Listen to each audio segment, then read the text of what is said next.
So it's one of those things where this time of the year has always been known as Japanese Christmas, and unfortunately because of COVID and all of the silliness that goes on with that, there's still been a lot of weeb games come out, and some of them come out early, and some of them have come out in different days than you'd expect. But there's still time for your standard Namco anime tie-ins, and there's been two main ones that have come out recently: My Hero Academia, One Justice 2, and One Punch Man. I can't remember the tagline, but basically it's the two variants of mainstream anime games. One is the retelling of a certain tier of the story through with the game, and then like an additional, you just have like say multiplayer matches or whatever.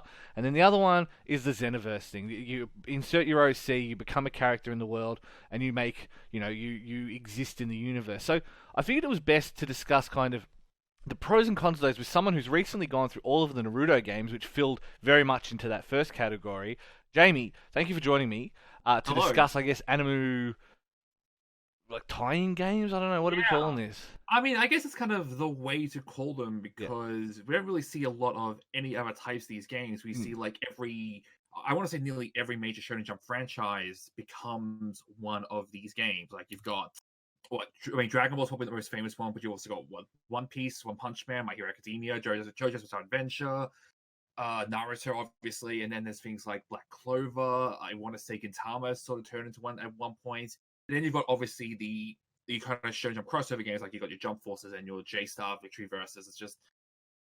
It's literally every Jump franchise is now just this one specific type of fighting Yeah. game, which So you're either a tag yeah. fighter, which is kind of Mhm. what My Hero Academia is, except you can't actually tag. You can only you can tag them, but they can only assist. So you only Right. get the assist from, you don't get, it's not like Burning Blood, for example. And I would say that probably the two of the best ones of the anime tie-in games, Burning Blood, I still love Burning Blood. And I would say the first JoJo's was great. I really enjoyed the first JoJo's, even if it was broken, even if there were like, loops you could go into and stuff like that. But yeah, it seems like they are still stuck. There's not much they can do with anime. I guess obviously there's main factors to consider are the fact that you're dealing with a license, so you've got to be true to Yep. the kind of the rights holder. They'll say to you, you can only go up to this point in the story. You can't do anything extra.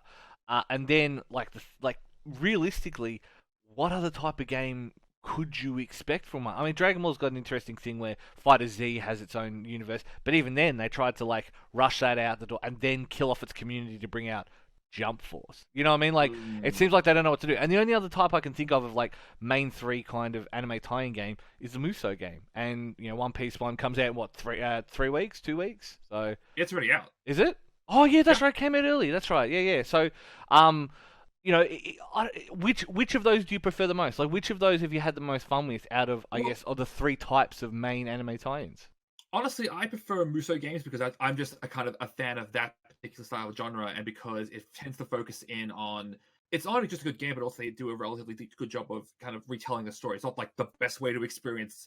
I know in the case of say One Piece or Fist of North Star or hell even Gundam, it's not like the best way to experience those, but they're still fun games. Like to me, a lot of those fighting games are just because I'll admit, just like yourself and a lot of the people on the team, I'm a bit of a snob when it comes to fighting games, and a lot of these Shonen Jump anime kind of arena fighting games are all kind of great in terms of like, hey, I'm new to this, so every one of these games has like universal setups, universal inputs, universal commands. Just the situation's a little different depending on the character.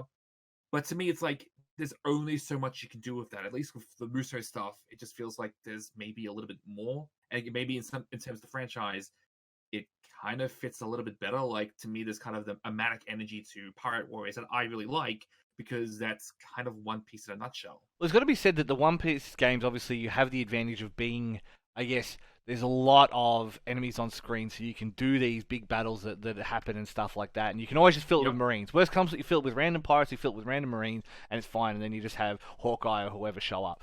So One Piece was a good example. I didn't hate the Berserk one, but I felt that they didn't really capture the game as much. And I think that more than Oh, I'm sorry, I forgot the Berserk one even yeah, yeah, existed. yeah. And so I think that is the like kind of the big, the kind of the problem with them is a lot of them are out there to make money. You sell 500,000, a million of them. They're cheap to make. You're usually either getting Spike Chunsoft or CyberConnect to make them. You know what I mean? Like people know how to make them. The engine's already there. The format's already there. You just pump them out.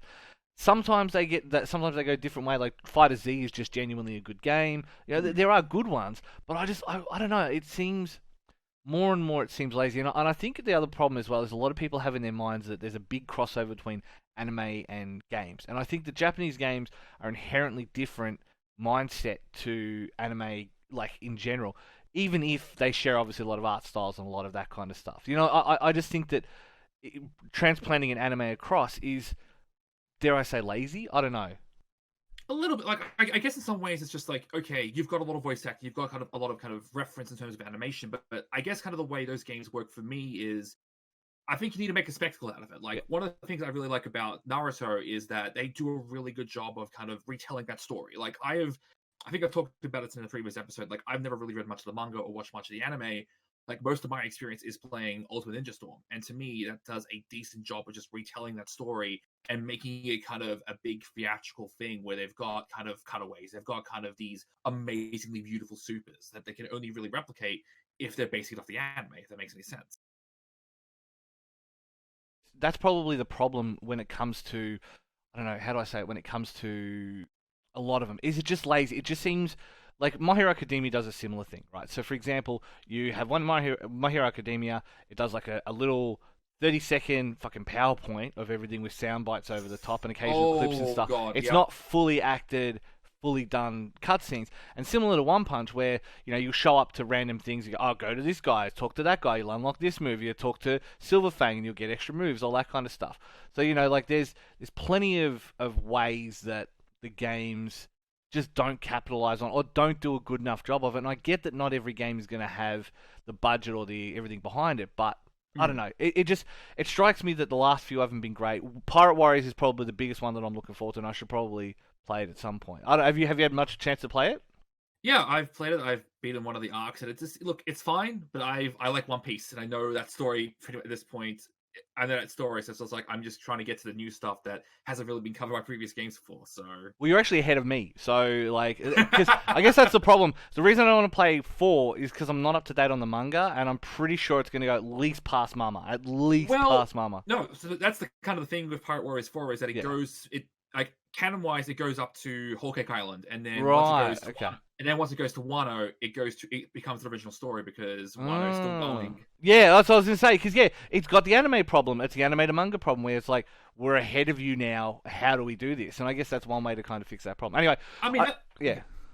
No. sorry, I mean, that's causing kind of the thing with Pirate Warriors 3, where it's like, hey, they got up to Dressrosa, but Dressrosa was in the middle of that arc, so they just couldn't had to awkwardly end the arc in the middle of it, which is like, okay. Yeah.